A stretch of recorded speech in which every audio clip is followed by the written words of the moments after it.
149-এর যে কম্বোটা ছিল সেটাতে কিন্তু তোমরা প্রচুর ভালোবাসা দিয়েছো। আর 149-এর কম্বোটা কিন্তু স্টক আউট হয়ে গেছিলো, কিন্তু একটা দিদিভাইয়ের ডিমান্ডে কিন্তু আবার দেখো তিনটে 149-এর কম্বো কিন্তু আমাকে অর্ডার দিয়েছিল। তো দিদিভাইয়ের ডিমান্ডে কিন্তু আমি 3টে কম্বো কিন্তু রেডি করে দিয়েছিলাম। দিদিভাইয়ের ডিমান্ডে বলেছিল 3টেই মিষ্টি আমার রেড কালারের লাগবে। আর দেখো এই 30 টাকার যে জুয়েলারিগুলো ছিল, 30 টাকার যে হারগুলো, 30 টাকার এই হারগুলো কিন্তু দিদিভাই নিয়ে নিয়েছে। তার সাথে কিন্তু দেখো এই সুন্দর সুন্দর 10 টাকার কানের দুলগুলো কিন্তু আমাকে বলেছিল মিষ্টি তুমি ম্যাচিং করে এইগুলোর সাথে যেগুলো যাবে তোমার পছন্দ মতো কিন্তু ম্যাচিং করে কানের দুল আমার সাথে কিন্তু দিয়ে দেবে, এগুলোর সাথে আমি কানের গিফট করব। তো সেই কথা অনুযায়ী কিন্তু আমি করে দিয়েছি। দেখো কি সুন্দর সুন্দর ম্যাচিং করে কিন্তু কানের দুলও আমি দিয়ে দিয়েছি। দেখো এই লাভটাও আমি ফটো দিয়েছিলাম, লাইভেও দেখিয়েছিলাম।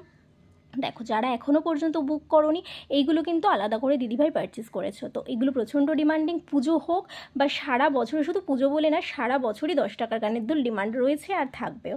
তো যারা এখনও পর্যন্ত বুক করোনি ঝটপট কিন্তু বুক করে নাও।